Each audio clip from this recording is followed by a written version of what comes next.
I was always fascinated by the large glass panels which separated the airplanes and the passenger terminals at airports. I couldn't imagine how they manufactured pieces of glass that large, and how they were transported and installed. Today, nothing was moving outside, nothing except the snowflakes. They drifted down like little parachutes, swinging from side to side, big, heavy, wet flakes of white cold. They started coming about 2 hours ago. That was shortly before I was supposed to be taking off on a 3-day business trip. The last message over the intercom indicated that the delay would continue for at least 2 more hours. It wasn't deep enough for the snow plows to get out, but it was too heavy for the planes to take off. The Castleberry Airport wasn't that big, but it was at a convenient location to be used as a hub for different airline connecting flights. I called home a few times to let my wife, Marcia, know that the flight was delayed, but there was no answer. I figured she was out shoveling the walk. She thought it was better to shovel 3 or 4 times with light snow than 1 time with a thick cover. I was the one that usually did the shoveling, so I was sort of glad that she would get to enjoy it while I was gone. Marcia and I had been happily married for 22 years. We had 2 sons in college, so when I had to take my trips, she was left alone. Once in a while, she would go along if it were an interesting location, but usually she was content to stay home. The best part of the trips were the "welcome home, love" when I got back. It always seemed to make the separation worthwhile. Watching the snow had a slightly hypnotizing effect on me after a while. Stretching my legs seemed to be a good idea, so I wandered over by the VIP lounge. I recognized one fellow traveler sitting at a table with 3 other stranded souls. He noticed me as I entered and waved. "Eddie, sit down and join the Cheating Hearts Club." I remembered that his name was Duncan, but I had never met the rest of the bunch. "I assume you are all Hank Williams fans?" "Sorry, Eddie. You missed on that guess." "Hi. I am Archie." The biggest guy at the table held out his hand as a gesture of welcome. The rest of the group quickly followed. "The truth is, we are all victims of cheating wives. When we figured that out, we formed the club. All this happened within the last hour, of course." The explanation was accompanied with a chorus of sounds and cynical laughter from around the table. The youngest guy in the group, who identified himself as Bryce, called the waitress over and ordered another round of drinks. They were about 3 rounds ahead of me at this point, so I was the only one who was completely sober. I was a poor drinker at best. As the newest member, I got to pick up the latest tab. "Sorry, fellows, I would be happy to sit and chat about your marital woes, but I can't join your club since I am happily married." Cedric, the oldest member of the group, thought that was funny. After a sarcastic, but friendly laugh, he looked around the table. "I think our newest member is in denial." It appeared that a little good-natured ribbing was the initiation to join the informal, impromptu group. But I didn't mind. After about 10 minutes of generic chit-chat, Bryce looked over to me. "So, Eddie, tell us. What is your loving wife doing as we speak, and what is your secret for keeping her happy?" "Well, with the snow coming down as it is, I assume she is out shoveling off the driveway." "Why do you figure that she is doing that?" "Well, she is not answering either the house phone or her cell. She must be outside." "Would she normally expect you to be calling her now?" "No. I usually wait until I am settled in. Tomorrow morning sometime." A low groan spread around the table after I uttered that. They were all expressing disbelief in my statement. "What? What the hell are you trying to say?" Cedric decided to speak up. "Let me get this straight. You leave the house, on a trip, out of town for a week, and your wife, all of a sudden, is not available on the house phone, or her cell phone. Does this happen much, normally?" "What do you mean?" "Think about it. How often is your wife in a situation where you cannot contact her on one of the phones?" "Never. That is why I believe she is out shoveling the driveway." I was rewarded with another round of groans. I took out my cell and dialed our home phone and Marcia's cell phone. There was no answer on either of them. I ended up having to contend with 4 smirks from 4 cynical drunks. The hell with it. I needed another drink. I was trying to think of a way to get the guys to lay off of me for a while. How did you vagabonds get to be so bitter about all of this? Lots of couples split up. It's not a big deal nowadays. Well, we all split because our wives had affairs. None of them were what you would call normal divorces. They were all the results of infidelity on the part of the wife. And how did you all find out about these affairs? Archie sort of volunteered to go first. I was just getting ready to go to work one day, when I caught the tail end of a conversation my wife was having. All I heard were the words, hot tub and wine. For the past few weeks before this, my wife, Joan, had gotten into the habit of erasing the phone calls from her cell phone immediately after she was done. I noticed her doing it, but didn't think anything about it until this point. For some reason, things did not feel right. Between her recent attitude and the bits from the phone call, I got curious. I waited until she walked out of the room and then picked up her phone. She had 8 speed dial numbers. All of them were family or friends except the last one. I could not figure out why my wife would have the number of a nail salon preloaded into her cell phone. I wrote down the number and left for work. I got the feeling some of the guys heard this story before, but I was anxious to hear the rest. My secretary had no trouble at all finding out who the nail salon phone number really belonged to: Todd Mitchell, a local real estate agent and friend of the family. I made a few phone calls and discovered that only 2 motels in town had hot tubs, and only 1 room had been reserved for the day. I called my wife and asked if she wanted to meet for lunch. She said she couldn't because she had to meet her friend, Janet. Since that was bullshit, I figured she was going to meet Todd over the lunch hour. I loaded his phone number in my cell and left for the Rainbow Motel. Duncan ordered another round of drinks, but I switched to Coke.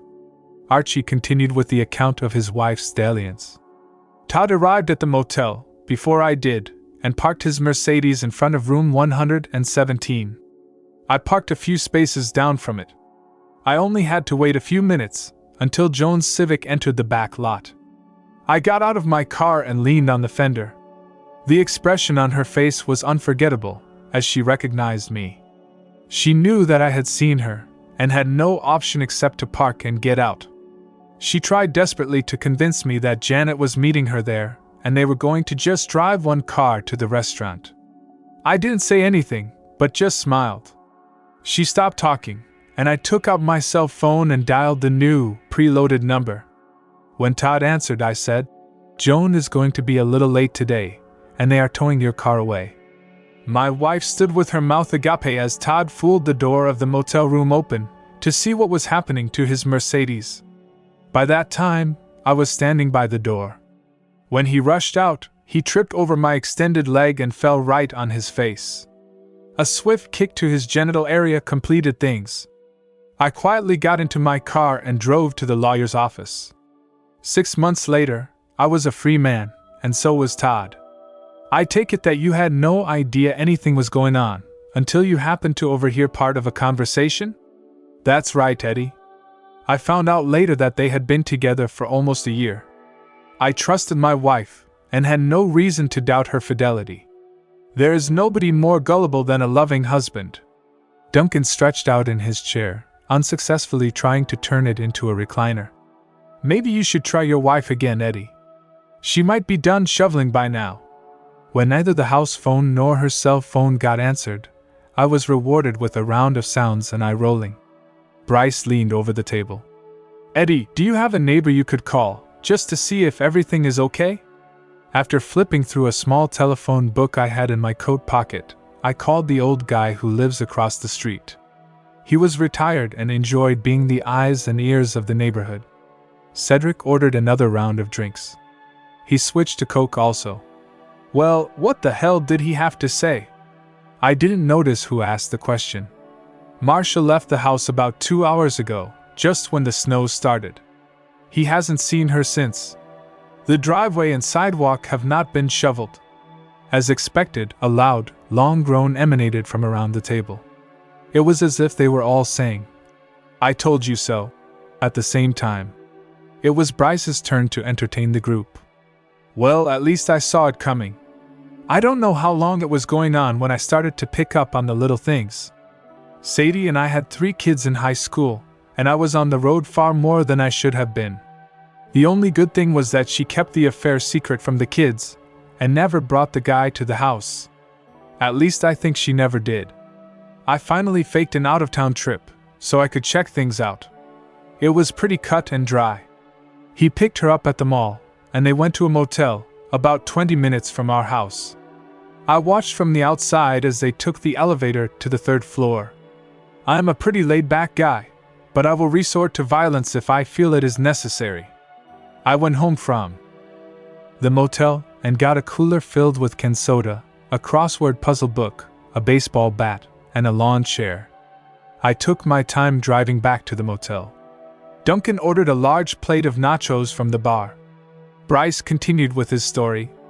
The desk clerk gave me a funny look when I walked in, but he didn't say anything. I set myself up right by the 3rd floor elevator door and waited. I took a good leak before leaving the house, so I wouldn't have to leave my post. My reward came about 2 hours later. Sadie came out of the room with her friend and immediately saw me sitting there. I recognized the guy as a neighbor from down the street. He was married with 2 kids. She ducked back into the room, and I could tell she pulled him along by the way he moved. That wasn't it, was it? No, but nothing exciting really happened. Over the next 15 minutes he peeked out of the door several times. He decided to confront me, but when he walked out of the room, I stood up with the baseball bat in my hand and he quickly returned. Finally, the motel manager came up on the elevator. We argued for several minutes. He asked me to leave and I refused. He ended up threatening to call the police, and I told him it was a good idea. 20 minutes later the police arrived. I told them that I feared for her life, and that she was being held against her will by a rapist. It was a ridiculous story, but it did get the cops into the room to talk to Sadie and her boyfriend. 10 minutes later, the police came out of the room. Their demeanor had mellowed a little. In a quiet tone of voice, the officer told me that my wife was afraid to come out of the room because of what she had done. She asked them if they could take her to her sister's house, but wanted me to leave before she would come out. I left and went straight to my lawyer's office. She got the kids in the house, but I got my freedom. Sadie's boyfriend also found himself single, but not by choice. Another round of drinks showed up. We had no news about the delayed flight. Eddie, do you have any close family friends or acquaintances that Marcia might be confiding in while you are out of town? Duncan was trying to be tactful, but the question still stung a little. Most of our friends are married. The only guy I can think it might be is one of Marcia's old college friends, who just came back to town about 6 months ago. At first, she mentioned him several times, but lately she hasn't brought up his name at all. I didn't like him because he was a little smarmy. How friendly were they in college? It was my turn to groan. He was a frat boy. We all started digging into the nachos and Cedric started to tell us about his spouse. Julie and I were married 23 years. The kids were gone, and I was traveling a lot with the job. I was just returning from a 3-month job in Peru when things went to shit. I got a nasty spider bite the day before I left to come home. The doctor gave me a prescription for an antibiotic, but I couldn't fill it until I got back. I had a local pharmacist who knew everybody by name. When I filled my order, he asked me if I wanted to take Julie's prescription home also, since it was ready. That was no problem, but the pills were.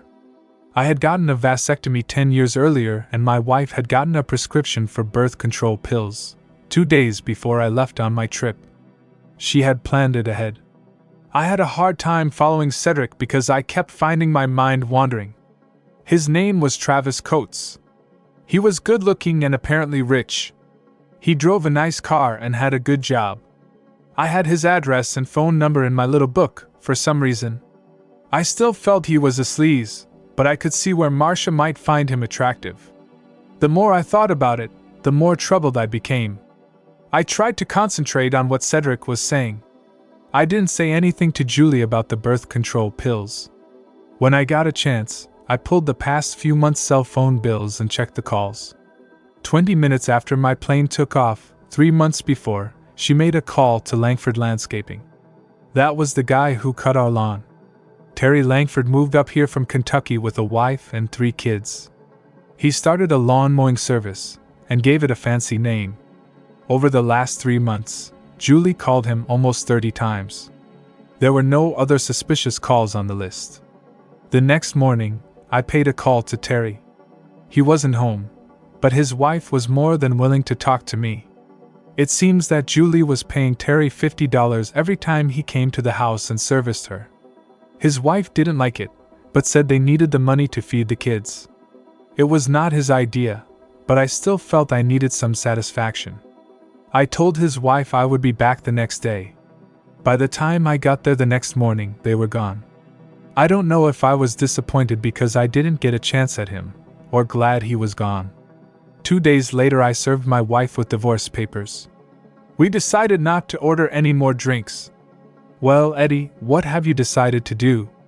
I know this sounds stupid, but it doesn't look like we are going anywhere for a while. Since the plains are snowed in, how do you guys feel about a road trip? In this weather? You are off your rocker. Archie didn't seem too enthused. How far do you live from here, and what are you driving? Cedric was a little interested. I got a 4-wheel drive Explorer, and I live less than an hour from here, even in this weather. In 5 minutes we were ready to go. Even Archie was okay with it. Bryce left his cell phone number with the ticket agent so we could be contacted. I had the Ford parked on the Marriott customer lot by the terminal. Duncan punched the address for Travis in the GPS and we were on our way. It could very well be a waste of time, but it was something fun to do. Duncan, you still have your story to tell and we are definitely a captive audience. Why don't you start? It all happened about 3 years ago. My wife, Kelly, and I belonged to a civic club. We would get together weekend evenings for dancing, drinks, and a meal out. The guys usually ended up in the basement playing poker, while the women did whatever they usually do. This particular night started off badly when I noticed that Clayton Mankey showed up. Kelly and Clayton were close friends in high school, 25 years ago. In fact, they were a steady couple for at least 2 years. Clayton finished college and moved away, but I always had the feeling that Kelly still thought about him. They danced a few times, and I could tell they were trying not to be too obvious about it. I noticed that as they talked, Kelly would keep glancing in my direction. I always positioned myself so that it appeared that I wasn't watching them. Once I saw her say something and then look at her watch. I thought that this was interesting. Are we going to get all this in before we get to Eddie's place, Duncan? Patience, my good friends. I socialized a little, and found out that Clayton was staying in the penthouse at the Madison Inn. It appears he had done very well in the advertising business, and didn't mind bragging about it. Trying not to be obvious, I also found out that he was driving a white Lexus. It was getting close to 9 o'clock, when the poker game usually started. Kelly could always count on me being there, until at least midnight. I casually mentioned to my wife that I would be going downstairs shortly, and hoped she wouldn't mind. Of course, she had no objections. A few minutes later, I noticed her looking across the room at Clayton. She held up her hand, and flashed 5 fingers and then 4 fingers. He smiled and nodded. It wasn't hard to go out the back door, get my car, and drive over to the Madison. I parked in an inconspicuous spot, and went inside. It was easy to observe the parking lot, and 10 minutes later, the white Lexus pulled up. As Clayton escorted my wife to the lobby, I took the elevator up to the 3rd floor. I waited patiently, until it started back down to the lobby. The expression on my wife's face when the door opened was priceless. I looked at Clayton and said, "I am going home early. When you are done with her, drop her off at the house." As I walked off the elevator, I could contain my anger no longer. A swift right hand busted Clayton's nose.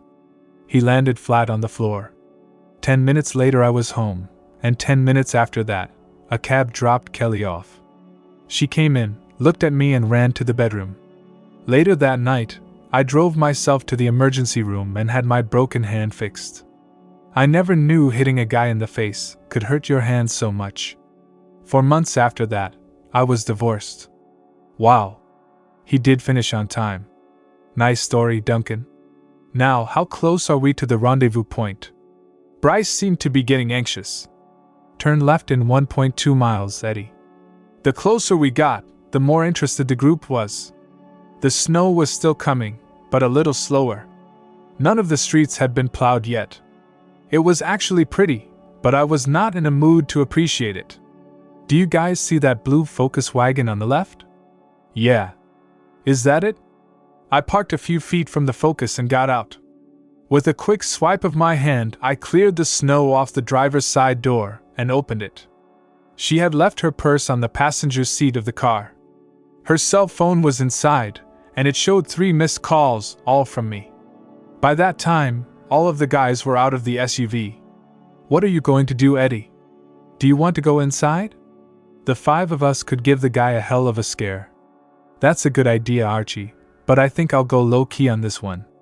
Can one of you guys drive the SUV back to the parking lot? Duncan jumped in.